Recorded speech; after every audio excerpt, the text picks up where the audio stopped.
Hey everybody, Rob Goody here, the MLM Solution. How you doing today? Today is Friday, Freelance Friday. Friday. Today is one of our favorite days. Everybody likes these episodes. You never know what we're going to talk about on Freelance Friday, and today's going to be no exception. Today is March 19th. It's currently 10:57 a.m. Eastern Standard Time. And as you know, as you can see in the ticker, each and every day, we go live at 11 a.m. Eastern Standard Time. And if you will, join Marie and I and the animals over there, that way, which are with me each and every day. Go ahead and join us all as we cover all things network marketing, good, the bad, and yes, even the ugly. As you have learned, we talk about the things other people will not even touch. And the reason they're afraid to talk about those subject matters is because if they did and you learned about these things, they're afraid you will not join the network marketing industry, and more specifically, you will not consider joining their business. Guys, you have a right to know this information. It will empower you, not scare you.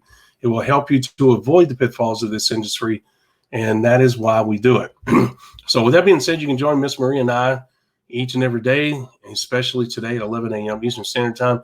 If you will, if you need to find us, use hashtag the MLM Solution, hashtag the MLM Solution, and share that hashtag with our fellow network marketers so they can join us each and every day at 11 a.m. as well. And they can find us on our other social media platforms.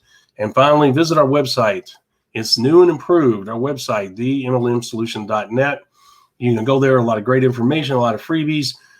You're not going to find this information in the freebies anyplace else. We have a great assortment of information there.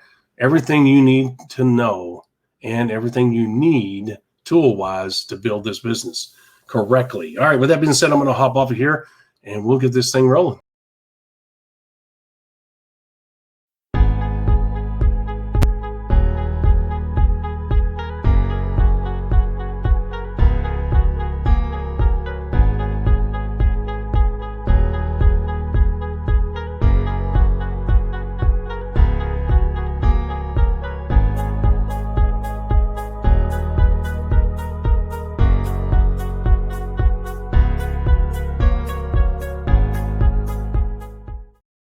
Welcome to the MLM Solution Podcast Show, where you'll learn the facts and hear the truth about the network marketing industry. Here's your host, Rob Goody.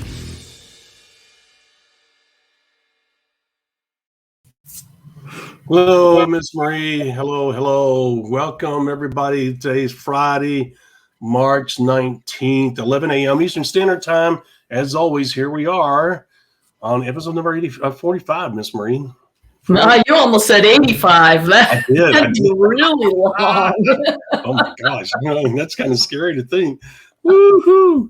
Number 45. It's hard to believe it's been 45. I'm just, that number's got to be wrong. I mean, I've had so much fun. I don't even know. It doesn't seem like it's been 45 weeks. Yep. 45 Fridays of fun and excitement. I didn't think we could cover that many subjects. The relevant subjects. Let's put it to you that way. Yeah, well, that's why we have the Freelance Fridays. It gives us an opportunity to make stuff up for a minute. That's right. Exactly. And speaking of Monday's topic, guys, personal accountability is going to be Monday's topic. You do not want to miss that. Join us, as you know, as we stream live to our Facebook page and our YouTube channel. Guys, join us at 11 a.m. Eastern Standard Time. Please share our YouTube channel and our Facebook page with our fellow network marketers by utilizing hashtag the MLM Solution, and let them come and join us on personal accountability. Guys, that is really important. It's hard to perform at the highest level each and every day without having a mentor, without having an accountability system. Someone that you can trust, someone that you depend on, someone that you will hold your feet to the fire. We're going to talk about that on Monday because it is critical to your success. It is. Look, this can be a hard, daunting task of building a successful networking business. Anybody can build a failed network marketing business. That's easy to do. But doing it, building a successful one can be a daunting task. And you know what? You got to have somebody there to help you out. And Miss Marie, as we all know, having a significant other in life helps you make that daunting run of 85 to 100 years that we all call life much easier sometimes, right? No, absolutely. And it makes it worth living too. You know, That's you have right. a little bit of excitement in there, the opportunity to provide for your family, the opportunity to attain some goals, maybe get some time Yeah, freedom. yeah. You know, Yes. it's funny you bring that up because they do bring excitement and all that. The significant other that you have. I remember, as I reflect back on my life, a lot of the women that I dated were damaged women. And I don't mean like in a bad thing, like alcoholics, drug, but I mean women that had an edge. You know what I'm saying? Because it made it fun. It made it exciting. I did not like boring, you know. And some of them I needed to stay away from. They were too damaged.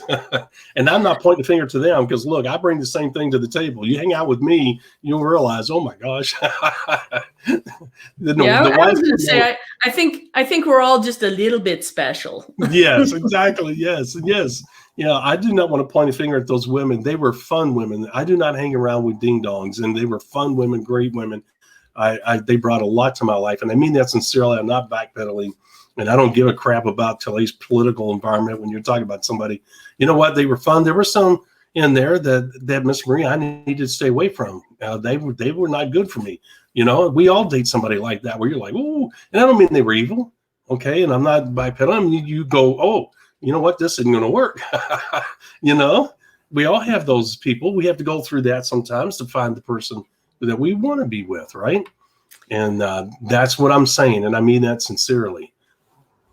Well, that sounds like quite the adventure. I don't think I have quite the same dating background as you. I don't know if I had an element of discernment going on or what, but most guys it was like one and done in terms of dating because it's like after the first date it's like there's potential or there's not. I just wasn't going to waste my time. I think yes, women go yes. You guys are a totally different mindset in that environment. I totally get that. And I wasn't a player.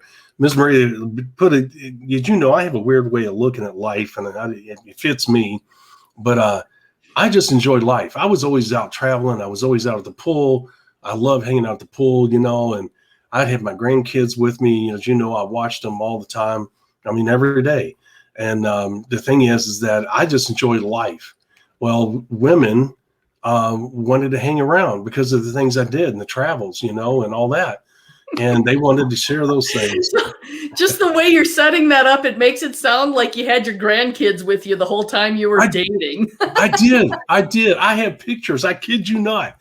I had pictures. When I met my current wife, guess what? It was with the grandkids. The grandkids were part of my everyday life. I left women because they did not like kids. About 4 or 5 women just flat out came out and said, I don't like kids. I was like, okay, see you later. Because I was not going to put women above my grandkids or my kids. They were the world to me. Yeah, well, my line is always, I love children. They taste like chicken. There you go. There you go. So, you know, the thing is, when you hang out at the pool every day, Miss Marie, people, the single women go, well, he's got to have money or he would have a job. You know, he's got to love kids or he wouldn't watch those kids every day. Or those, and I was young enough looking that they'd say, well, are those his kids or those, well, what's going on here? So, you know, there was a lot of intrigue there.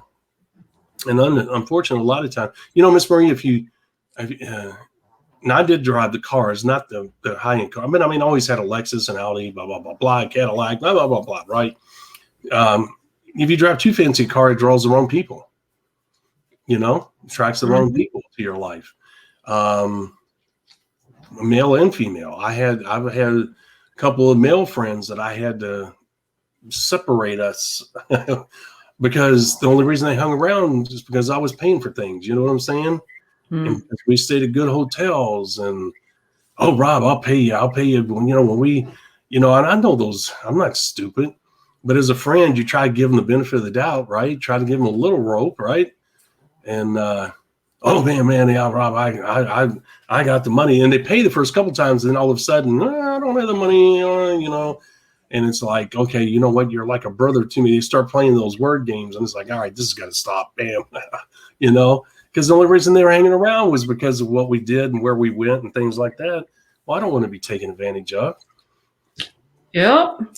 Well, and I think this is an interesting struggle for people that make it big after working hard. I mean, you look at folks in Hollywood and Entertainment Tonight and some of these articles and stuff that come out, and people are all of a sudden best friends are coming out of the woodwork because they've made it big in Hollywood or whatever. Oh, I know it. The big one last week. Harry and Meghan Markle and their interview with Oprah and the woe is me. And, I kind of feel sorry for them, especially, Harry growing up the way he did. Anybody that's his friend, it's like, are they really your friend or is it because you're Prince Harry? I feel for those people because that question always has to be playing in the back of their mind. Absolutely. Meghan Markle, maybe a different deal. She wasn't always famous. So any friendship she's managed to maintain from prior life before becoming, B-list and then marrying into the royal family or whatever, becoming famous. Now I'm sure she has all sorts of friends, but are they real? You always wonder. Yes, you do.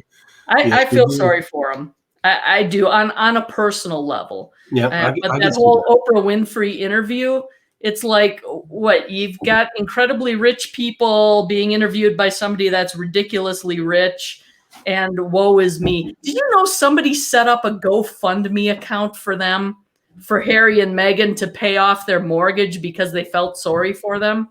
Like, people are going to contribute to paying off their mortgage. No. No. Break. You know what? They made their own bed. They pissed off the royal family. They pissed off the patriarch. And you know what? She has the power to do that. And you know what? As the patriarch, you cannot afford to have a member of the family going out and making these comments and doing these things and rewarding them financially and everything else. So it's a delicate balance to maintain. And I don't know if it's one that's got a real answer, but I feel that I would have done the same thing. It's like, all right, y'all want to, because, they're young, they can make their own life. They have a reputation. They have a brand. Let them go out and develop their own income. I don't feel sorry for them at all. And it's a challenge we all face. It's certainly not on their level. That's for sure. I totally get what you're saying about wondering who's your friend and who's not. I definitely get that. That would be a lonely position to be in. I've had that on a small scale, and you heard a couple of stories. It's not about me, but mine's this compared to theirs. They have the world, and every time you meet somebody, well, why are they talking to me? Why are they hanging around? I totally get that. That's not something I would wish on anybody. Like I said, I had to get rid of quite a few people. But my dad taught me a great lesson. My dad had money. You would never know it we knew it as kids. The great thing is we all grew up, material things meant nothing. We lived as, if you want to use the term, rednecks. We lived in a nice neighborhood. But if you're going to use the term, that would be the term. Nobody would ever know that my mom and my dad and my stepmom had money. And I don't mean just money, I mean big money. And my dad never bought himself anything. Never. And but the thing is, we grew up kids never talking about material things, never talking about money. And what we were taught was hard work, be responsible, invest, get out there and earn it. And as I got older, I realized just how important that approach was, because if you flaunted what you had, Miss Marie, there's no doubt. Bad people too. People that would hold you up, people that would rob you, people that would steal your car. You know what I'm saying? And there was a couple of women that scared the crap out of me. I'll be honest with you. Have you ever been around somebody, you're like, oh shit, this person's crazy. You know what I'm saying? I've seen some crazy in my day. Yeah. Yeah. Well, you really didn't know what they were thinking, and you thought, oh, man, have I got myself in a bad position here? I think everybody in life, if you're out and about, you run into somebody, it makes you feel very uncomfortable. And I remember one woman in particular, her friend set us up. I was interested in her friend, but her friend was not interested in me, which was fine. But she called me one day and said, hey, I got a good friend that you two would be perfect for each other. And I don't believe in blind dates at all.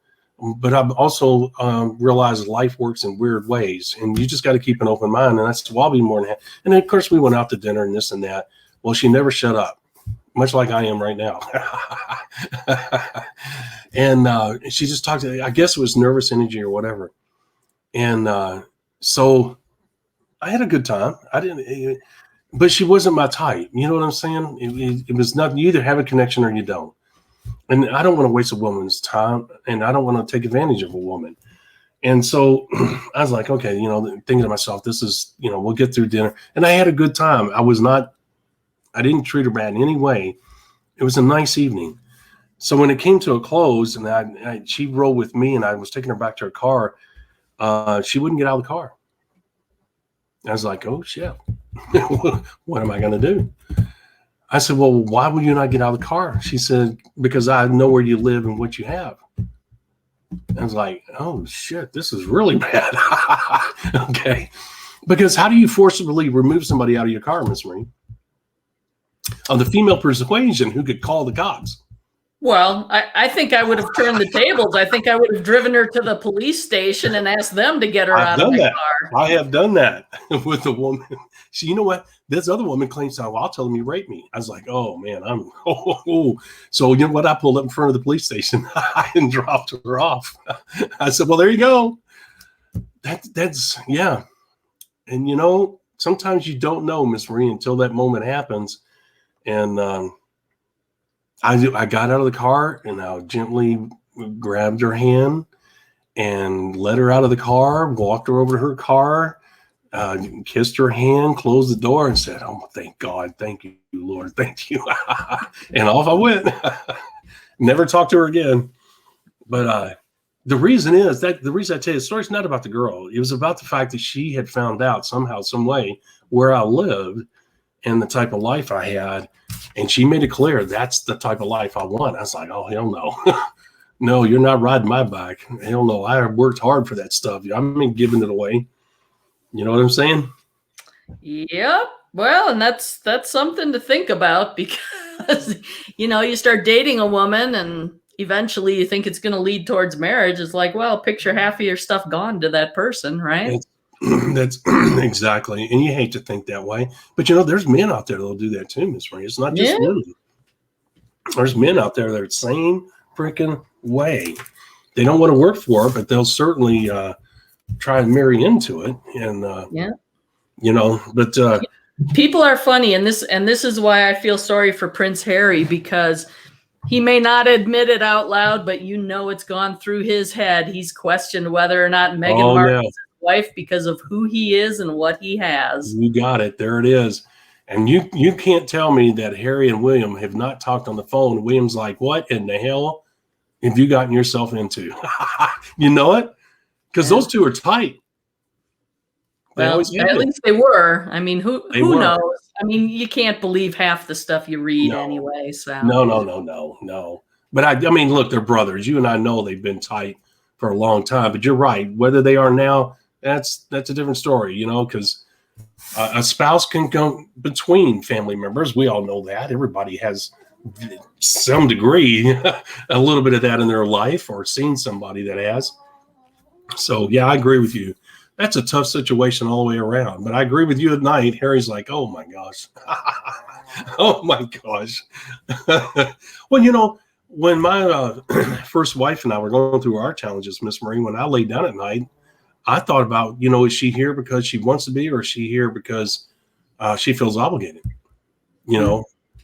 That she's afraid of the word divorce, and that's a real humbling life to live. I was not willing to live that.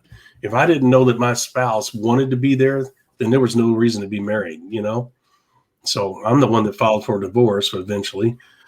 But then, we had a good talk before that, and I tried for 9 months, and she was not trying for 9 months. So it was obvious through her actions that she was not into this marriage, and it was time to call it quits and move on. And, that happens. Relationships run the course, whether it's a friendship. Sometimes they run their course. Yeah. And, that's just the way it is. You got to be smart enough and strong enough to say, well, this is over. And the last thing I ever thought, Miss Marie, is that I'd ever be divorced. I believed in the constitution of marriage, and I believed it was lifelong. And I'll be honest with you, I did not know a person could hurt that bad, Miss Marie. You know, I didn't realize how deep my love for her was. It crushed me. I was a bumbling mess. Well, no, nobody goes into a marriage thinking they're going to get divorced, right? I mean, No. everybody goes into it thinking this is it. It's a lifetime commitment. I totally get that. And Mhm. Joe and I, you know, we're still both on our first marriages, and that's because That's good. I haven't yet invoked Yay. the "till death do us part" Yeah, option. yeah, that's right. There it is. You That's know, awesome. How long y'all been married? in my mind, that's how he gets out. We've been together for almost 30 years, married for 25. Congratulations. So yeah. That's awesome. That is great to hear. Hey, he had a last minute option. You have the rehearsal before the wedding type of thing. And we were standing there and I said at the rehearsal, I looked at him and I said, last chance, dump me now. And he just kind of looked at me and he's grinning. And I said, after tomorrow, the only way you get out of this marriage is in a body bag. And he laughs, and then he realized I wasn't joking. Yeah, oh my gosh, I've heard that from women. And you do as a guy, you're like, okay, is she is she kidding or is she serious? Oh, and to this day, I don't know. I don't want to find out. Well, and sometimes I'm so sarcastic, I don't know if I'm serious or not. No, So there you go. Okay, well, there's the answer. time will tell. Time will tell. There you go. Well, I'll tell you what, that divorce was, they say it's like losing a loved one. And boy, for me, it was, man. And they said, well, it takes 2 years minimum to overcome a divorce. In case you don't, unless you don't care for them, you get over it quicker. And I think a lot of times people, Miss Marie, marry too soon after a divorce and they don't know who they are. They don't, you're a changed person. We were together for 17 years. I was definitely a different person than when we got married. So when we got a divorce, the thought of going through 2 years of pain, emotional pain, was like, oh my gosh, hopefully that's not true. Well, it ended up being true for me. But I was smart enough to not get involved with somebody else. And because I needed to find out who I was. All I knew was being a father and a husband, which was fine by me. I loved it both. But I needed to find out who I was and how I felt about things. And so it was smart. I did not do anything, for 2 years. And to be honest with you, I didn't want to get married this time. And I don't mean that like marriage wise, like I regret getting married. What I'm saying is I never thought about getting married again. You know what I'm saying? I enjoyed who I was as a person. I enjoyed the lifestyle. So marriage wasn't something that I even gave thought to. But when you meet that right person, that changes, right? Mm-hmm. It's funny you said that about your husband, because who was it? The wife and her daughter. She told her son, I had to think about it, and her son-in-law, she said, you guys pick him up a half hour before the wedding. Do not let him go anywhere. Do not, because she knew how I felt about marriage. And it wasn't I was against marriage. I love being married. That is not what I'm saying. What I'm saying is that it just never was on my radar anymore, And Miss Marie, when we would go to weddings as a couple before we got married, I'd get sweaty palms and I would get nervous. And she'd look at me and say, oh my gosh, you're scared to death of getting married. And I said, I know. Isn't that weird? Especially after I've been married before. But the thought of getting married again made me nervous. I think because you don't want to lose, as you said, everything. I started over once. I didn't want to start over again. And I think that was a big part of it. You know what I'm saying? Well, I think you become gun shy because you go into your first marriage. The thought of divorce never crosses your mind. Yes.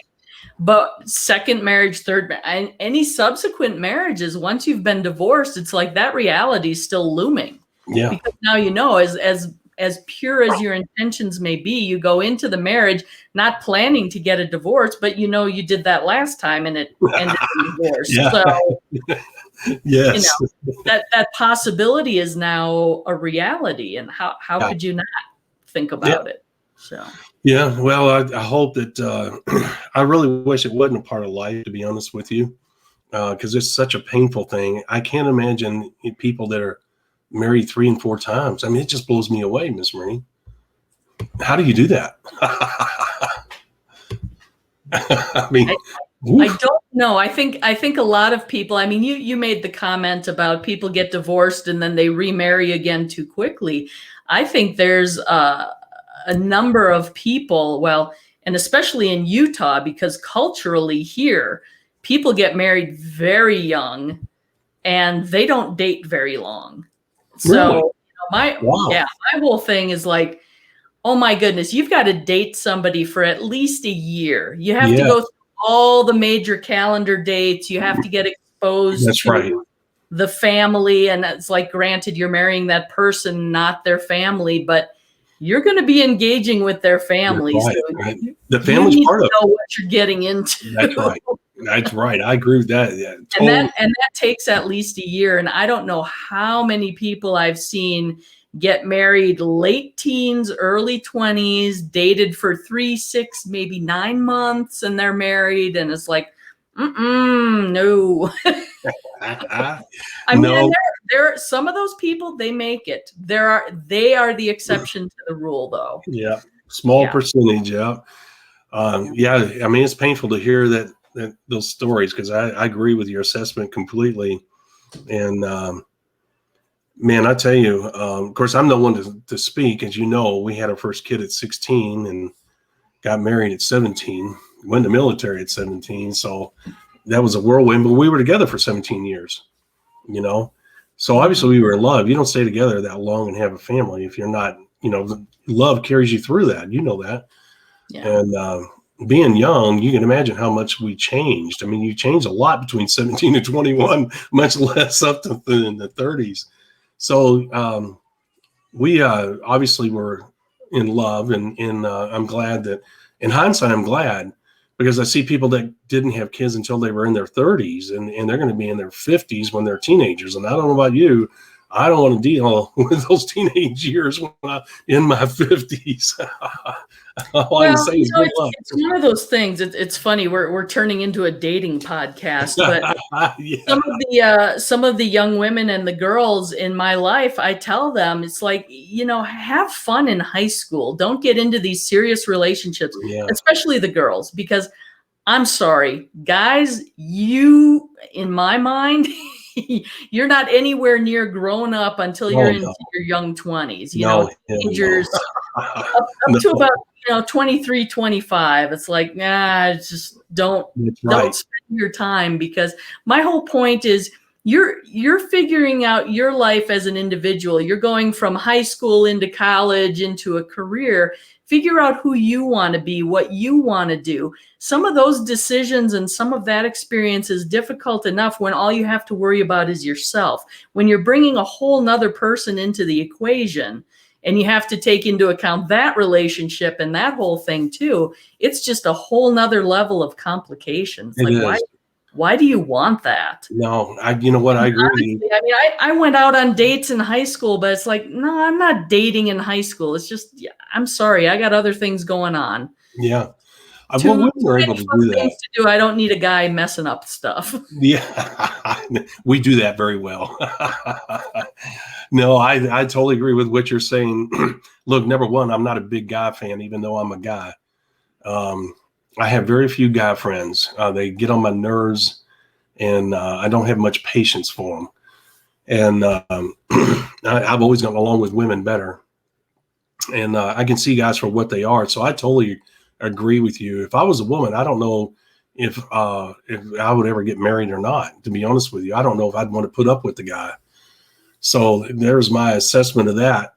But obviously, I understand guys because I am one, and I can understand the reason you make the comments you do, and I don't blame you a bit. And I think that was a great approach that you have. I didn't get my act together until I was 28, and I was in the military for 11 years, and I don't mean as an individual, because you don't survive 11 years in the military if you don't have your act together. That's not what I'm saying. I'm saying really knowing what I wanted to do with my life, really understanding my role in life, even though I was a husband and a father. There's more to life than being a husband and father, and your military career is going to come to an end. And a lot of the guys that were in the military was their life, Miss Marie. When they retired, a lot of them died 5 years after they retired because they didn't know what to do with themselves. Mm. You know, they were so used to people telling them what to do, where to go, what to say, and everything was provided for them. They did not know how to function when they got out.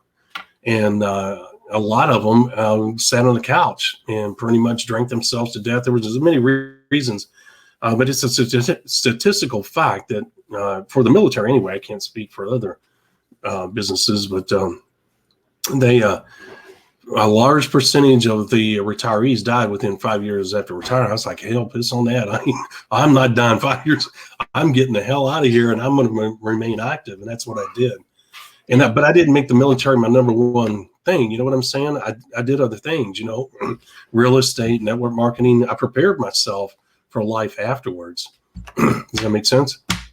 Well, yeah. I mean, you have to have a plan. It's kind of like watching professional sports players. The NFL in particular comes to mind. A lot of those guys, you know, they get involved at a very young age in the NFL. They get that big money contract and they think their career is going to last forever, and they don't plan ahead. They don't manage their money well. And then you see the smarter players that realize, hey, there's a small window of opportunity here. I also need to prepare for life after football. I mean, Peyton Manning comes to mind, right? Yep. I mean, I think he's probably one of the smartest guys to play the game, just in general, not just from a strictly football perspective. But I think from the time he came out of the University of Tennessee into the NFL, he was kind of planning his next step beyond that. And he had a long NFL career. And I don't know that he originally thought his career would go that long. I think there's always that hope, but there's the reality that injury, whatever can happen, can end your career overnight, essentially. Yeah. And I have to give credit. I think he leveraged his popularity very well with advertising and all that kind of stuff. So yes, and I'll give credit to their dad for that, because their dad was a very smart guy. He did the same thing. He has a life after the NFL, and he was one of the all-time greats. And Eli's done the same thing. And you know what cracks me up is Eli and Peyton get along so well, but they have a warped sense of humor. I can only imagine what it's like to be around them on a daily basis. You're probably peeing in your pants. You're laughing so hard. And well, you get a little taste of that in some of the commercials. That do.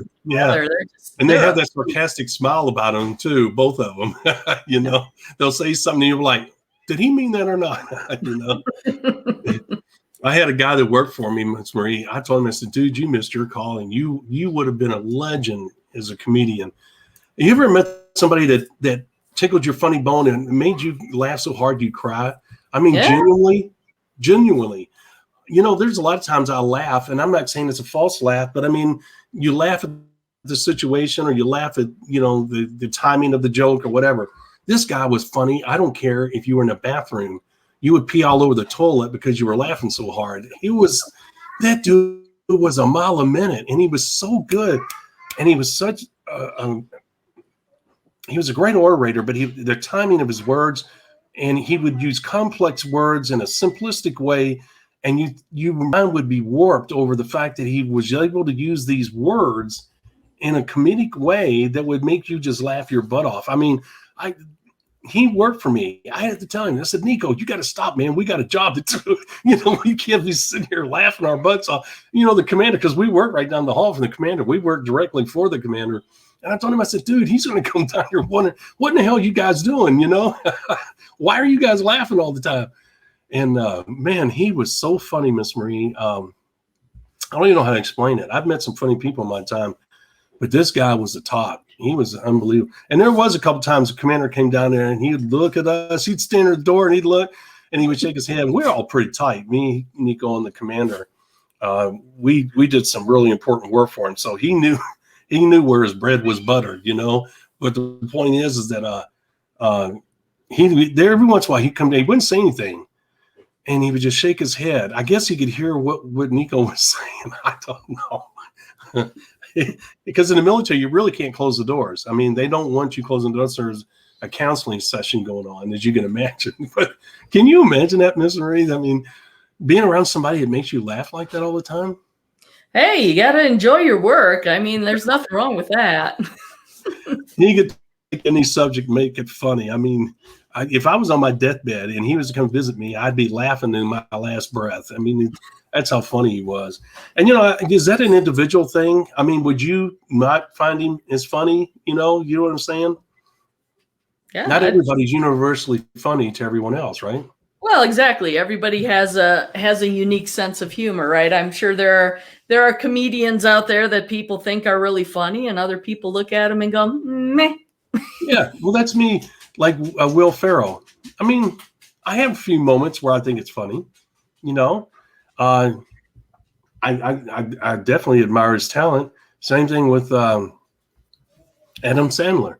I have nothing against either one of them as individuals or anything else. It's just like you said, their comedic approach and talents don't do a thing for me.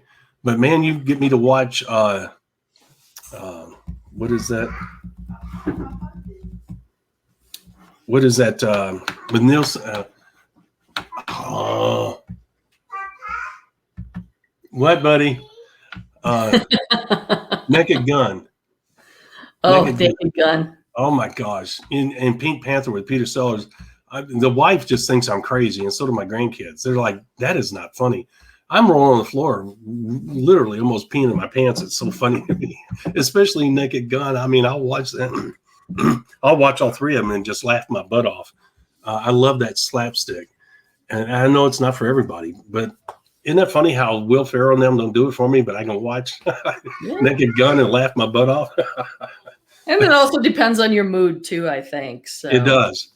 Well, there's a rule around here. The wife, as long as the wife's home, I can't watch Naked Gun, Airplane, Pink Panther. She's like, no.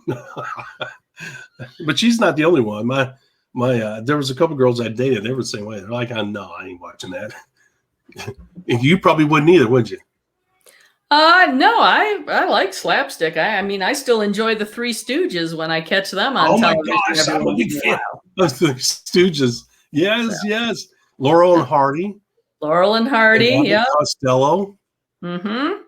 Oh man, those are some. Those are classics. Those are some of my favorites, man. Yeah, some of the favorite. Well, there you go. The old Carol Burnett show going on. Yeah. The wife was watching some of that this morning with Tim Conway. It was funny. Some of those are my favorites. So like the Carol Burnett show, and even like I guess the current one would be Saturday Night Live. Some of my favorite ones, and what I think is oftentimes the funniest, is when they're making each other laugh and they're trying to stifle the laugh as they're doing their skit. Yeah. That is. Well, you and I grew up with the greatest SNL lineup of all time when they had Belushi and Gilda Radner and Chase, Chevy Murray, Chase, Bill Murray, Dan Aykroyd, Steve Martin, Eddie Murphy. Eddie Murphy, yeah. I mean, he's one of my favorites. Yeah. I mean, my gosh, Murray, that was a lineup that has not been equaled to this day. Each one of those guys, legendary in their own way and on a scale that's probably not been matched to this day. I think the last of the greats in Saturday Night Live was Candy and Chris Farley. Yeah, Chris Farley was a good one too. Yeah. That was towards the tail end, because if you notice, a lot of the comedians, and there were still some, but not on the level of the other guys, but there was fewer and far between. When we mentioned Belushi and Chase and Aykroyd, I mean, all those guys were there within a 3 to 5 year time period, all working together. Yep. And that was funny as crap every week. You couldn't miss an episode. But as time went along, there was just Candy and a few other characters, or Farley and a few other characters. And I mean, Gilda Radner got swallowed up, and she was a great talent. Jane Curtin was there with Gilda Radner, remember? Mm-hmm. And I mean, those poor women got swallowed up in that overwhelming talent, not because they were men, just there were so many other comedians that just happened to be men that just overshadowed, because the girls couldn't say something and do some of the things because of society back then. They couldn't do some of the things that the guys were doing. Guys had more leeway. And So it was pretty funny, because let's be honest, guys could wear certain outfits that women couldn't back in those days, so they limited their roles on what they could do. And, but man, you and I watched some. Did you watch Saturday Night Live back then? Oh, yes. Yeah, Oh, yes. You saw a lot of the great ones of that. Yeah. Mhm. I mean, you never knew what they were going to do. I mean, some of that stuff they couldn't do today because people would get so offended. Remember Eddie Murphy doing Buckwheat? Oh, good God. People are offended by Dr. Seuss and Mr. Potato Head now. I know it. That's crazy. Well, did you know that the Hasbro got such a backlash they brought Mr. Potato Head back? Sure. Yeah, I know. I can tell. Not that I mean, I just happened to see that the other day. They got such a backlash. They were like, "Whoa, okay, we stepped on the wrong toes."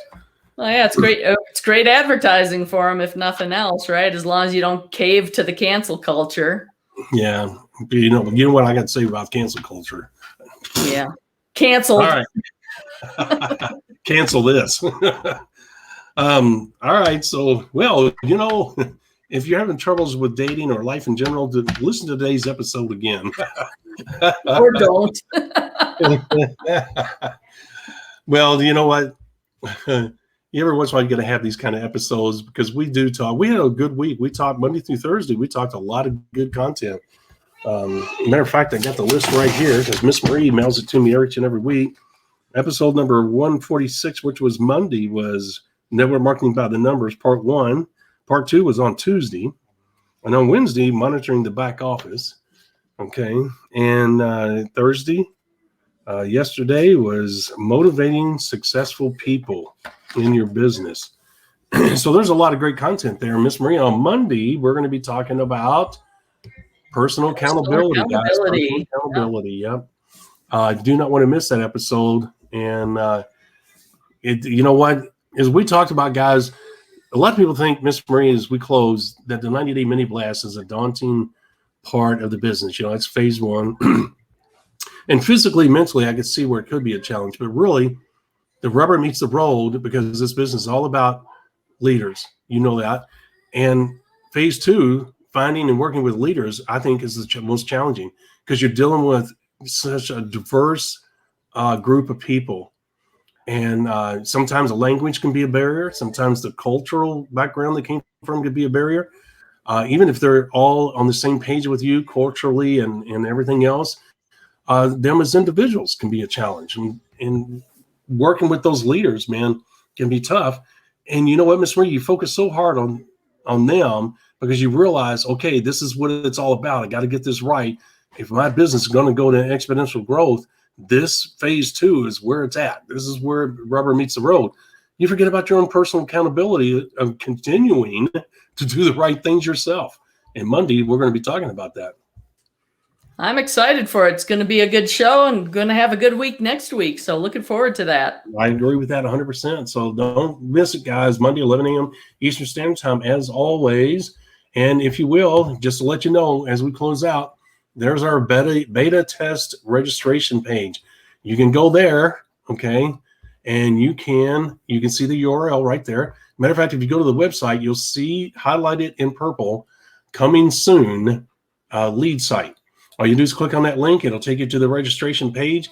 When you register, you're going to get the free I Need Leads Now ebook plus bonuses, surprise bonuses.